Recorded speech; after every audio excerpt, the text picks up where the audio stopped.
வணக்கம் நண்பா. இப்போ நேற்று ஒரு நியூஸ் பார்த்துருப்பீங்க. இப்போ காலையில் கூட நியூஸ் பேப்பரில் வந்திருக்கோம். அதாவது திண்டுக்கல் மாவட்டம் நத்தத்தில் அதாவது சிக்கன் ரைஸ் சாப்பிட்டு ஒரு நண்பர் இறந்துருக்காரு. ஆனால் அந்த சிக்கன் ரைஸில் என்னென்ன இருந்துச்சுன்னு தெரியல. அந்த நியூஸ் ஃபுல்லாக படித்து பார்த்தா தான் தெரியும்.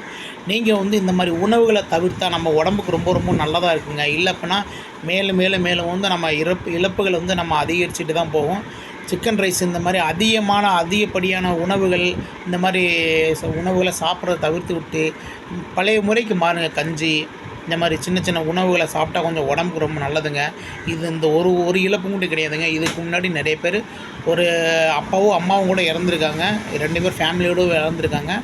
இது சின்ன விஷயம் கிடையாது. அதாவது ஒரு உதாரணம் தான். இதை நம்ம தெரிஞ்சுக்குவோம். மேக்ஸிமம் நம்மளோட உயிரை நம்ம தான் காப்பாற்றிக்கணும். சிக்கன் ரைஸ் இந்த மாதிரி ஃப்ரைட் ரைஸ் இந்த மாதிரி விஷயத்தை நம்ம தவிர்த்துடுவோம். நம்மளோட உயிரை நம்ம தான் காப்பாற்றணும்.